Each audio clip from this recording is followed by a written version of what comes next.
मैं पूजा में आपका हार्दिक स्वागत करती हूँ। तो हम टेक्सचुअल हमारा जो पोर्शन है उसे समाप्त कर चुके हैं। आगे बढ़ते हैं हमारे ग्रामर की ओर। आज जो हम ग्रामर पढ़ने जा रहे हैं, आप बोल रहे हैं कि ये तो हमने पढ़ चुके हैं। किस प्रकार से पढ़ चुके? अभी आप गुजराती में भी यही पढ़ रहे हैं और हिंदी में भी यही पढ़ना है। डिफरेंस है थोड़ा थोड़ा सा है। तो गुजराती में हमने ज्यादा टाइम ले लिया है, तो हिंदी में हम इतना ज्यादा टाइम नहीं लेंगे।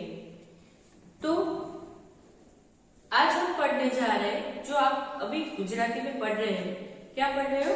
समास। तो आज हम हिंदी में भी समास ही पढ़ेंगे।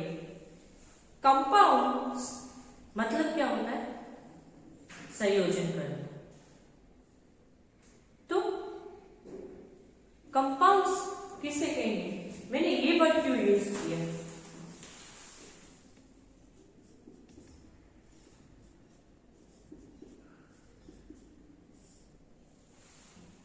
कंपाउंड क्यों यूज किया? क्योंकि कंपाउंड मीन्स संयोजन। जब दो शब्द या पद इकट्ठे होकर एक नया शब्द या पद बनाते हैं, उसे हम समास कहते हैं। तो दोनों का कंपाउंड्स हो, इसीलिए समास दो उसको कहते हैं संक्षिप्त या संक्षिप्त करने की रचना। समास किसे कहेंगे हम?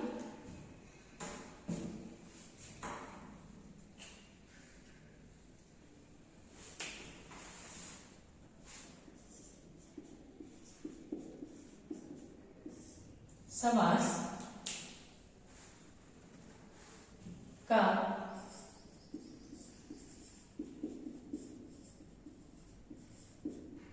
शाब्दिक अर्थ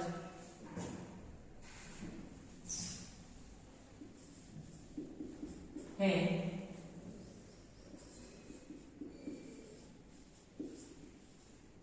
संक्षिप्त या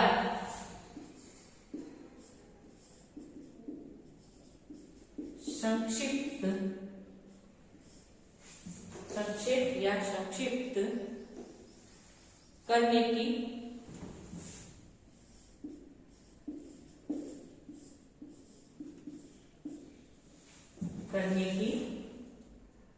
रचना या रचना विधि।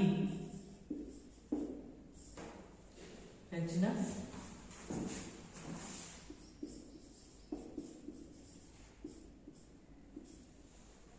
विधि।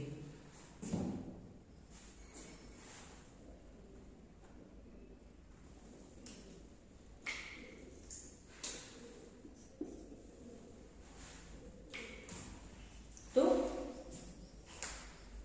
दो या दो से अधिक शब्द के मेल से, दो या दो से अधिक शब्दों के मेल से नए शब्द बनने की क्रिया को समास कहते हैं। लिखो एक और डेफिनेशन।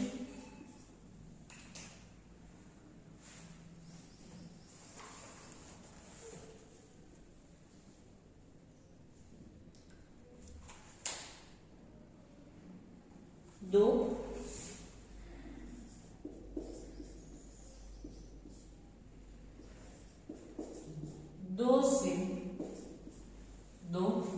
या दो से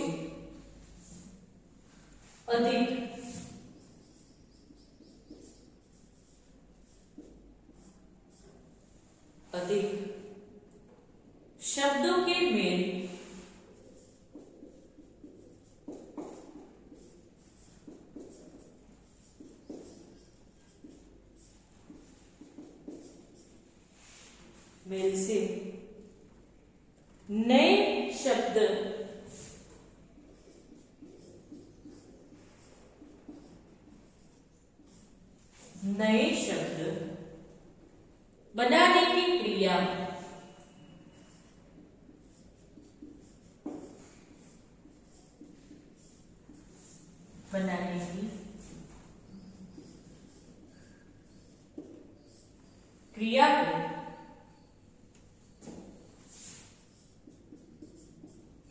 समास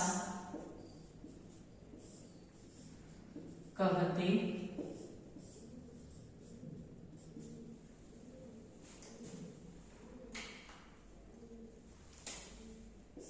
थर्ड,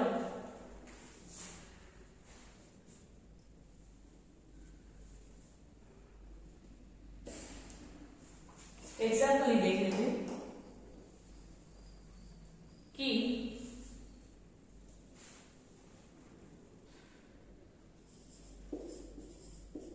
देश प्लस भक्त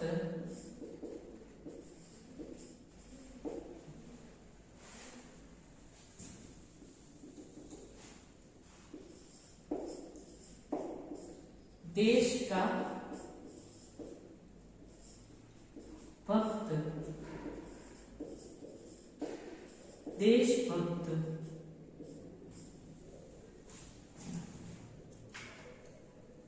इसको वैसे भी लिख सकते हैं। तो यदि आप गुजराती में ध्यान से देखा होगा तो इसको क्या कहेंगे और इसको क्या कहेंगे? इसको कहेंगे पूर्व पद और उसको बोलेंगे उत्तर पद। और ये जो वर्ड बना वो है सामासिक पद।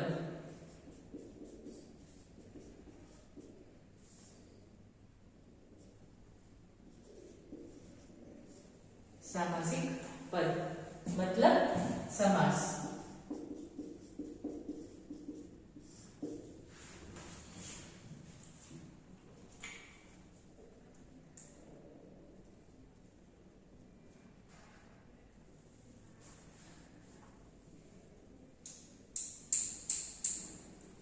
तो दो पद, दो शब्द, दो या दो से अधिक शब्द के मेल से नए शब्द बनाने की क्रिया को समास कहते हैं। तो देश का भक्त, देशभक्त, तो यहाँ पे का लोप हो जाता है, दोनों वर्ड्स मिल जाता है, कंपाउंड हो जाते हैं, संयोजन जाता है इन दोनों शब्द का, तो उससे बनता है नया एक शब्द। उसको क्या कहेंगे हम? सामासिक पद।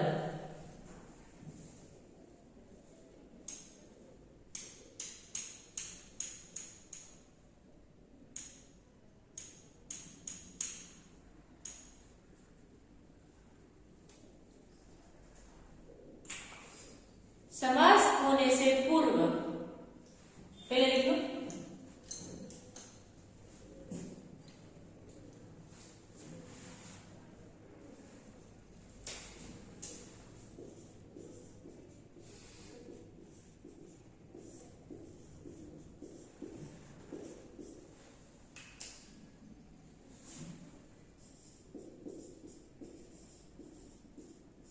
पूर्व पदों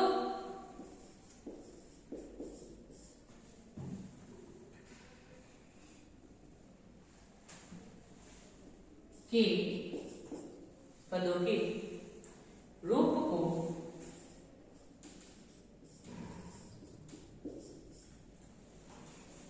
समास होने के पूर्व पदों के रूप को समास विग्रह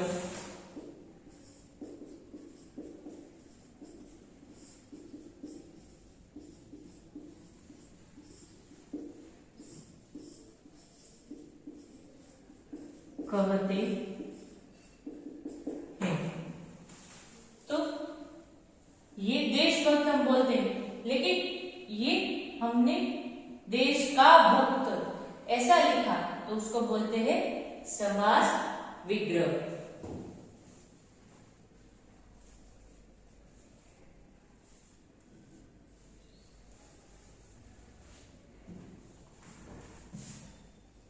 और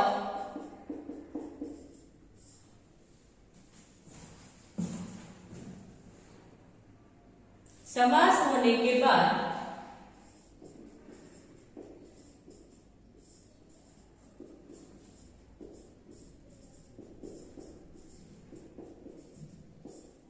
समास होने के बाद बने संक्षिप्त रूप को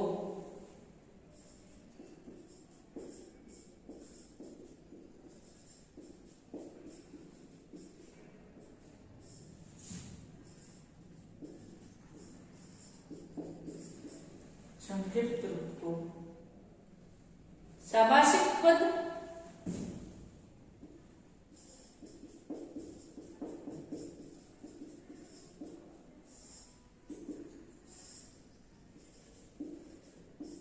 और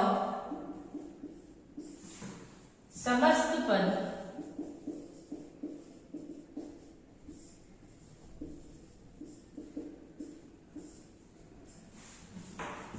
समस्त पद कहते हैं।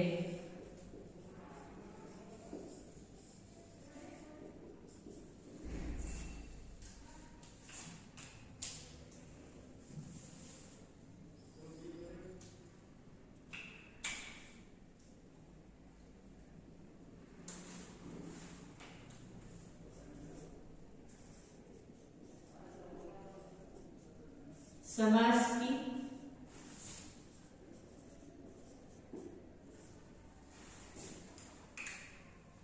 रचना में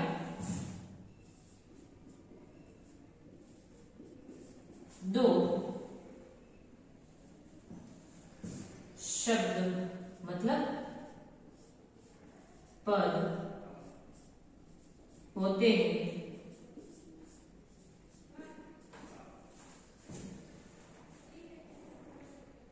पहला पद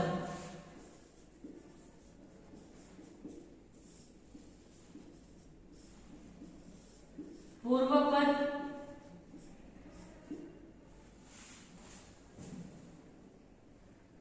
कहा जाता है।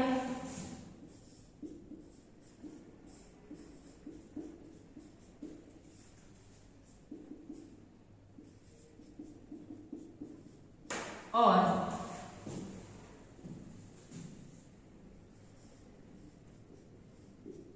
दूसरा पद उत्तर पद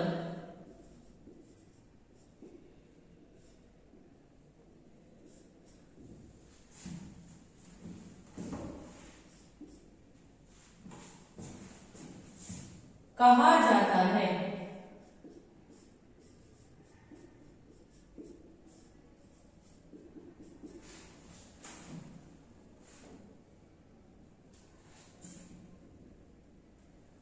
देखो हमने देख लिया, इसको हम क्या कहेंगे, दो पद है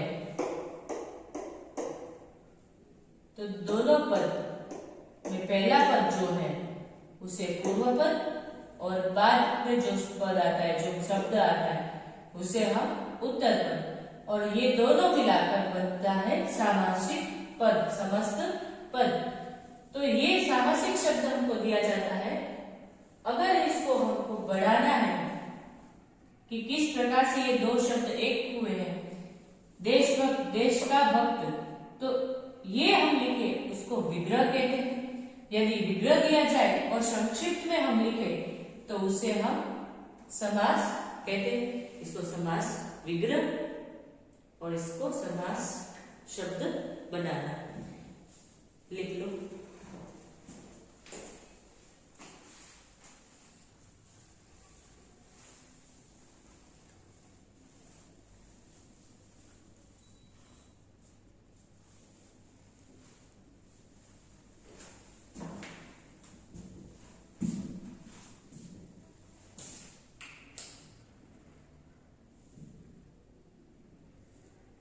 उदाहरण हम देखें तो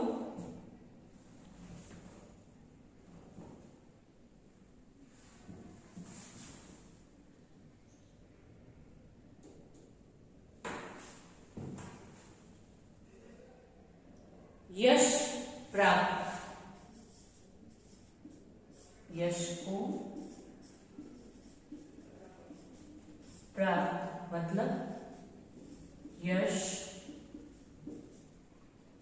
प्राप्त।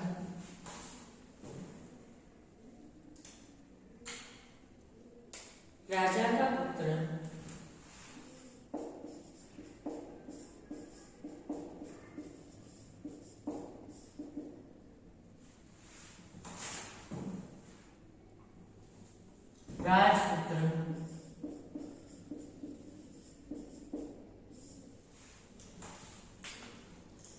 तो इसको हम क्या कहेंगे?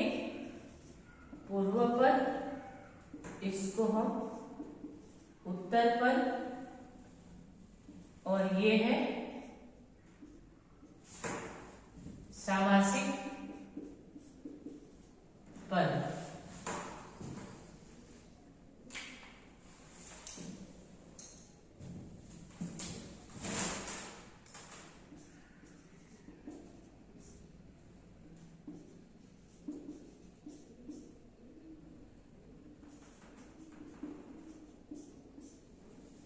सामासिक पद।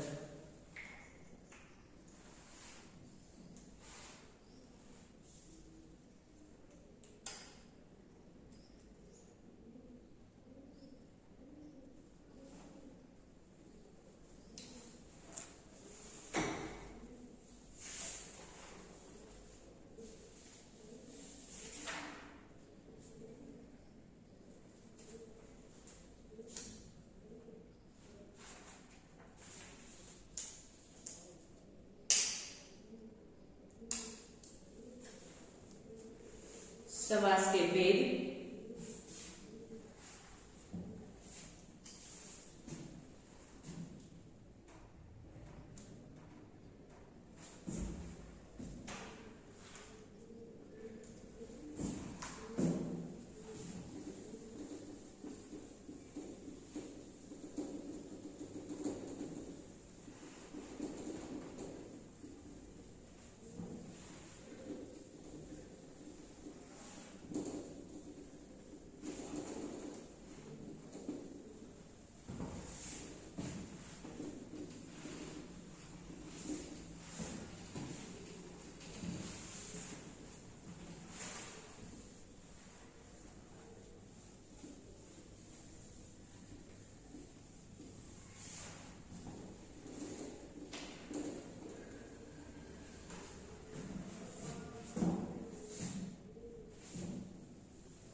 समास के भेद। ये सारी चीजें हमने पढ़ी हुई, इसीलिए हम ज्यादातर टाइम इसमें वेस्ट नहीं करते, क्योंकि समास ऑलरेडी हम पढ़ रहे हैं, है ना।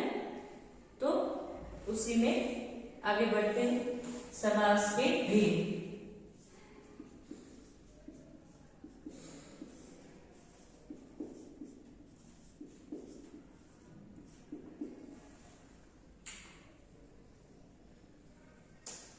हिंदी में कुल 6 प्रकार होते हैं।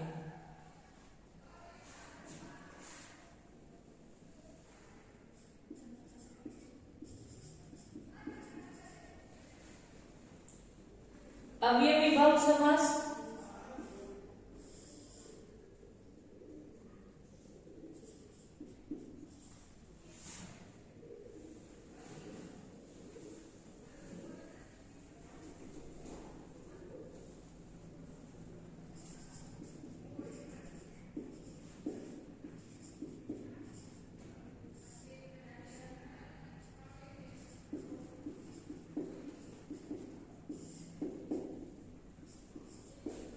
दूसरा है कर्मधारय समास,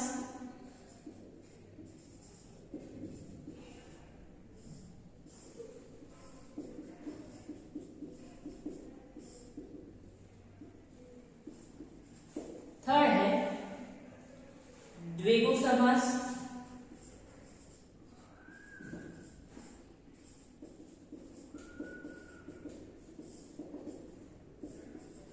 फोर्थ है द्वंद्व समास,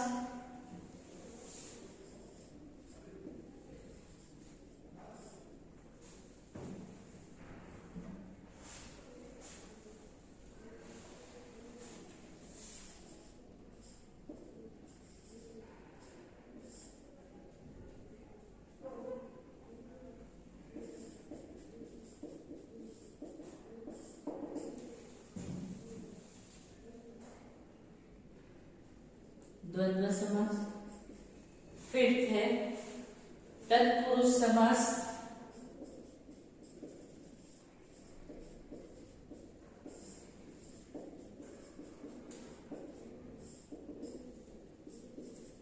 सिक्स है बहुव्रीहि समास। बहुव्रीहि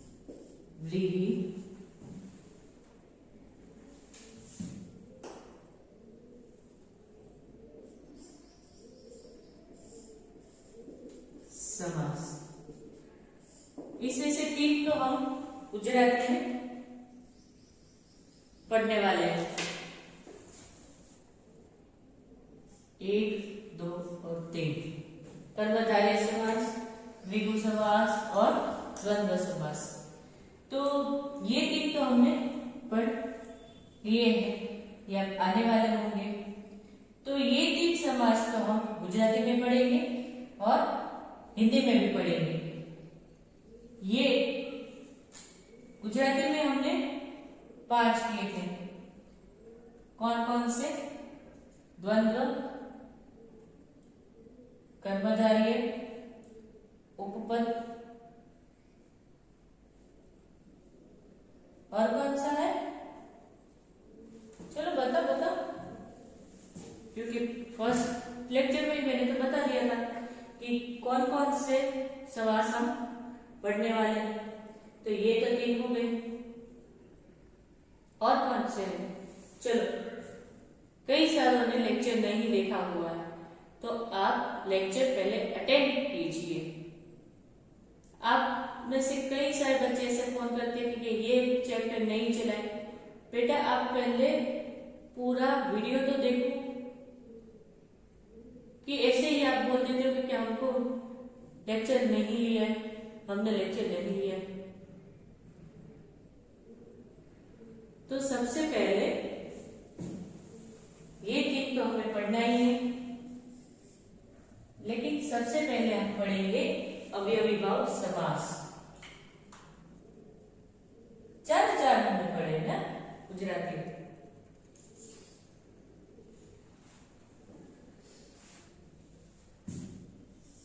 तत्पुरुष समास और उपपद समास। तो आज हम यहां पे पढ़ने जाएंगे सबसे पहले अवयवी भाव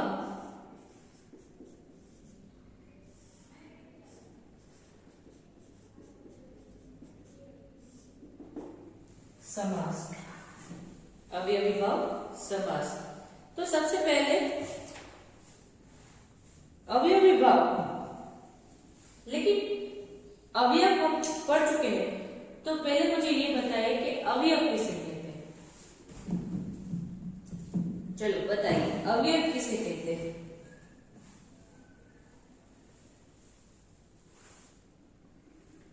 क्रिया विशेषण आदि अविकारी शब्द जिनके स्वरूप में लिंग, वचन और काल के प्रयोग में कोई फेरफार नहीं होता है उसे हम अव्ययी कहते हैं। तो सबसे पहले हमें यही लिखना पड़ेगा कि क्रिया विशेषण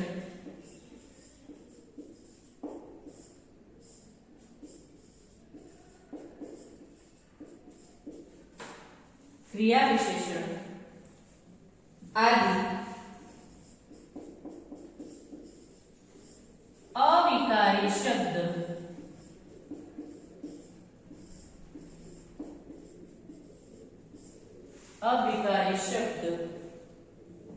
जिनका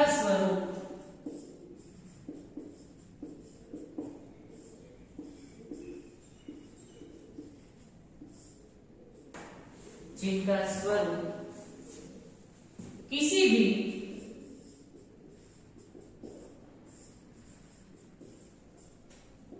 लिंग,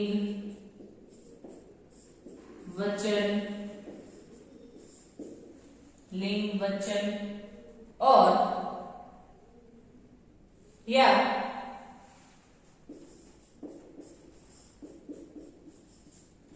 काल में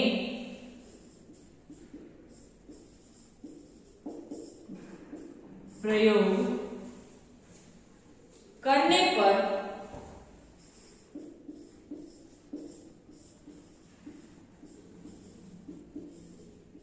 बदलता नहीं है।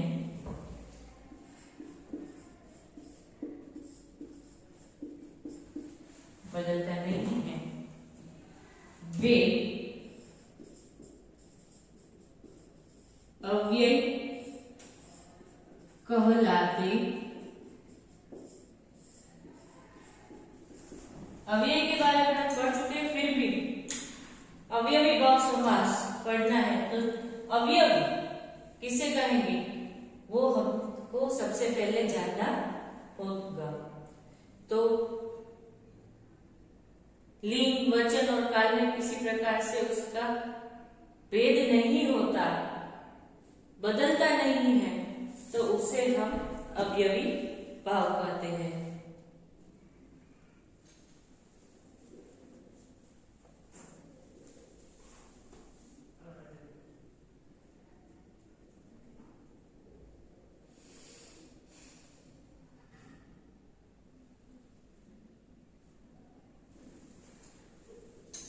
डेफिनेशन,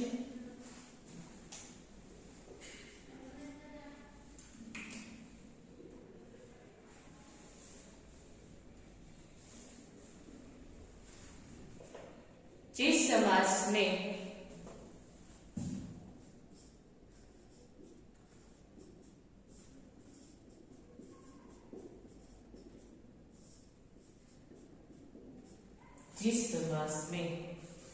पहला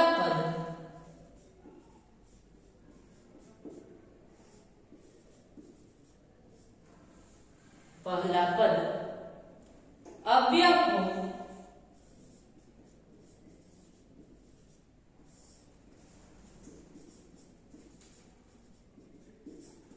उसे अवयवी भाव समास कहते हैं।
एक और डेफिनेशन,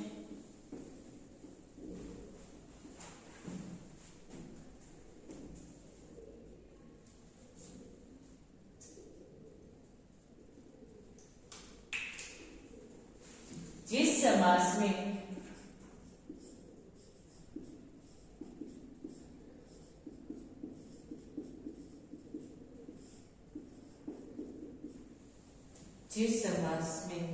पहला पद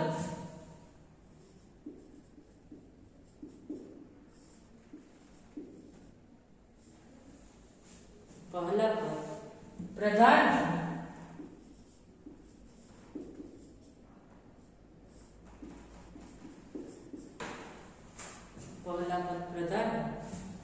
तथा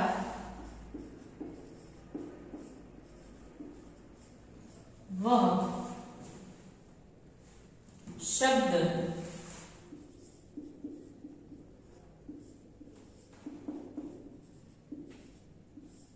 अव्यय हो और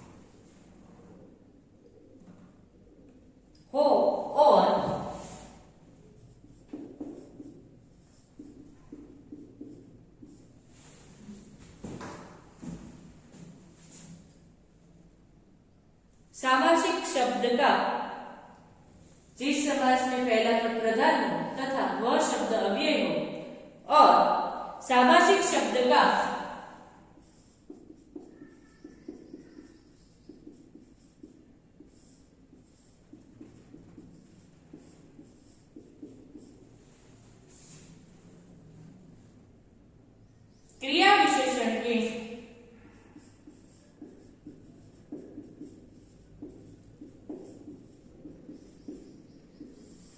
क्रिया विशेषण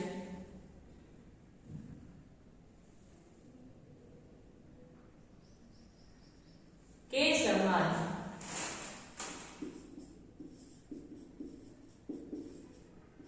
क्रिया विशेषण के समान उपयोग हो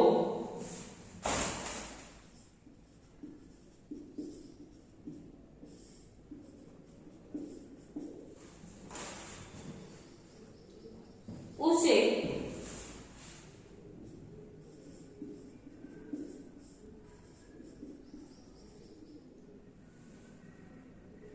अवयवी भाव समास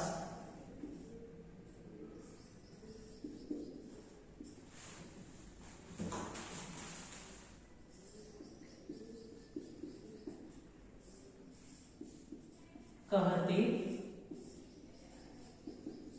हैं। पूर्व पद पहला पद प्रधान होता है जो अव्यय होता है। अव्यय किसे कहते हैं? किसी भी लिंग वचन या काल के प्रयोग में बदलता नहीं है, उसे हम अव्यय कहते हैं। पहला जो शब्द है वो अव्यय है और जो सामासिक शब्द बनता है वो क्रिया विशेषण के समान उपयोग होता है, उसे हम अवयवी भाव समास कहते हैं।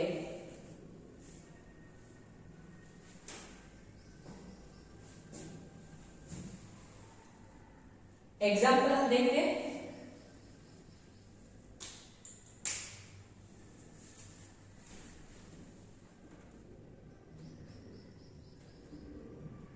बेकार,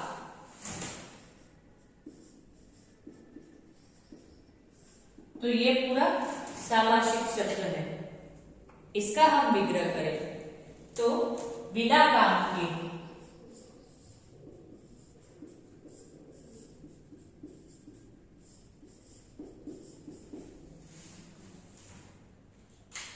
तो इसका जो है ये पहला है बिना,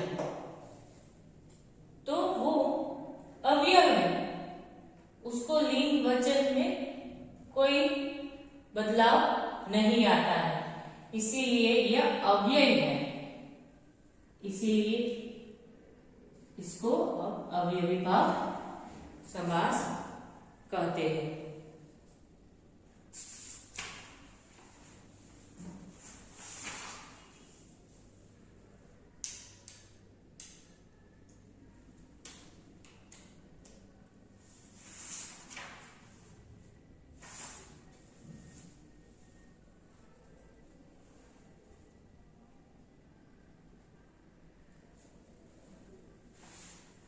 आजीवन,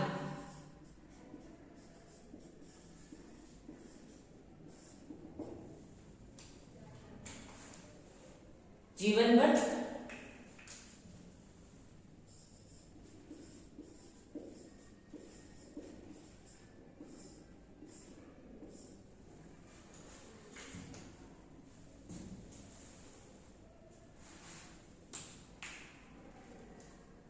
प्रत्यक्ष,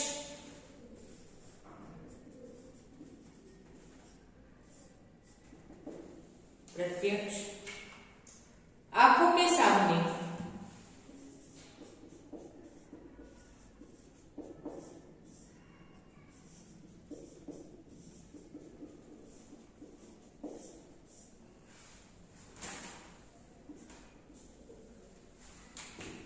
फोर्थ है भरपेट,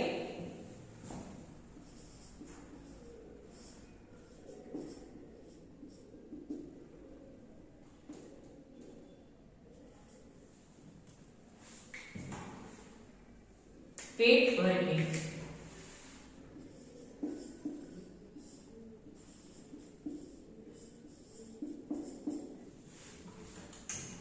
नेक्स्ट है आमरण, आमरण, मरण तक,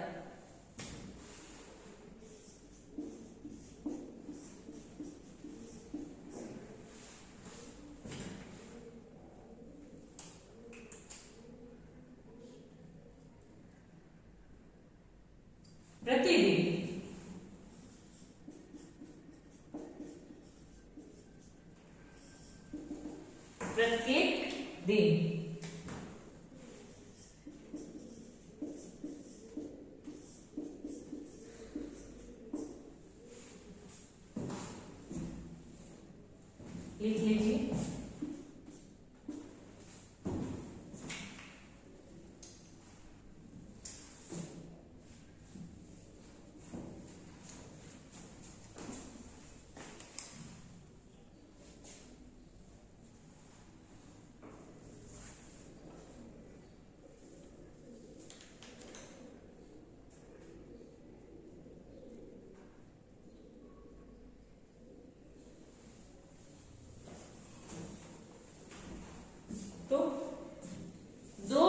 बनकर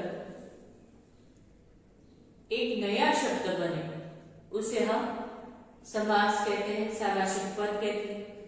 दो शब्द में से पहला शब्द जो है उसे हम पूर्व पद कहेंगे, दूसरा पद है शब्द है उसे हम उत्तर पद कहेंगे, और जो संक्षिप्त रूप जो बना है उसे हम सामासिक शब्द कहेंगे। हिंदी में समास के कुल 6 भेद दिए गए हैं। कौन कौन से? अव्ययीभाव समास, कर्मधारय समास, द्विगु समास, द्वंद्व समास, तत्पुरुष समास और बहुव्रीहि समास। तो उसमें से हमने पहला स्टार्ट किया है अव्ययीभाव समास। अव्ययीभाव समास समझने से पहले अवयव किसे कहते हैं वो हमें समझना जरूरी है। तो क्रिया विशेषण आदि अविकारी शब्द जिनका स्वरूप किसी भी लिंग, वचन या काल में प्रयोग करने पर बदलता नहीं है उसे अव्यय कहते हैं।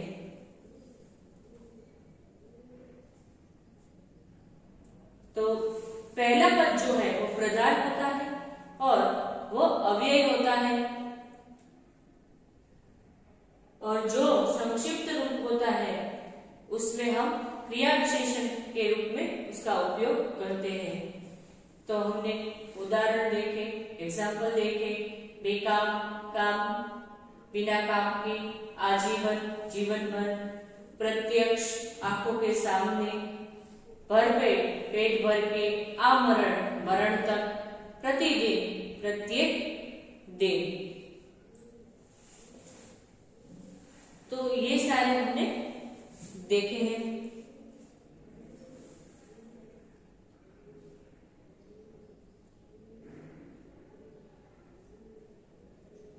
अब हम होमवर्क की ओर चलते हैं। तो होमवर्क में आज हमने एक ही समास किया है, तो एक ही समास के 5 एग्जाम्पल मैं और दे रही हूं। आपको और एग्जाम्पल करने हैं, समझना है, तो आप गूगल कीजिए, उसमें लिखा होता है तो उसमें से सॉल्व कीजिए। आपकी पुस्तक में और शायद कितने वर्ड्स दिए गए हैं वो पढ़िए, जिनसे आपको और ज्यादा समझ में आ सकता है। तो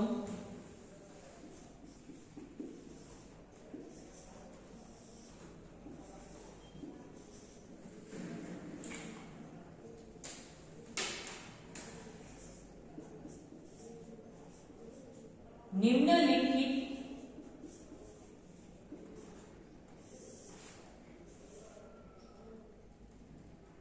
शब्दों का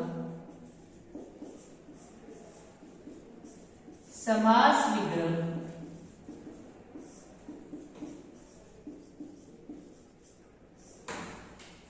कीजिए।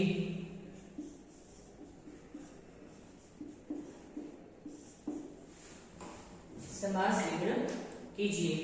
ये अव्ययीभाव समास ही है, तो उसका हमें विग्रह करना है। हमने देखा था ना, प्रतिदिन तो प्रत्येक दिन।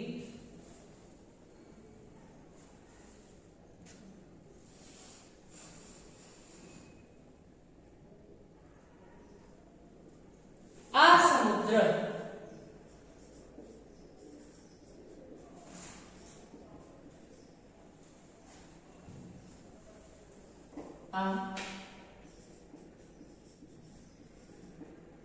समुद्र।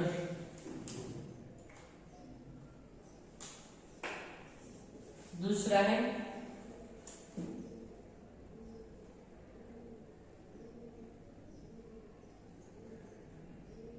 यथा नियम।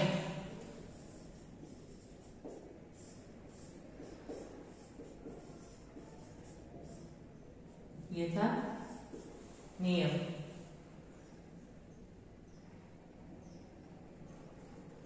प्रतिवर्ष।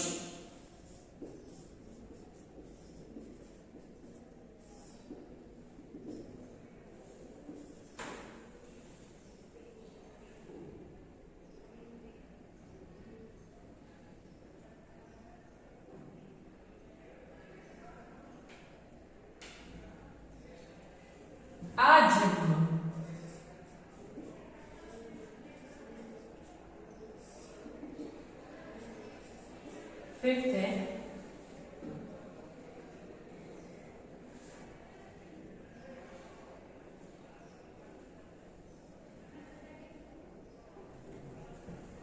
रातों रात।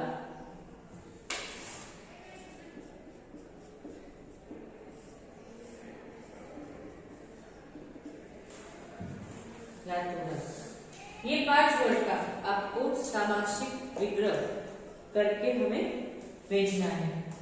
तो नेक्स्ट लेक्चर में हम पढ़ने वाले हैं कर्मधारय समास, उसके बाद द्विगु समास और द्वंद्व समास। हमें 6 नहीं पढ़ने, सिर्फ 4 ही समास पढ़ने हैं। कौन कौन से? अवयवी भाव समास, कर्मधारय समास, द्वंद्व समास और द्विगु समास। तो आज हमने अवयवी समास किसे कहते हैं, समास के भेद और अवयवी भाव समास हमने देखा।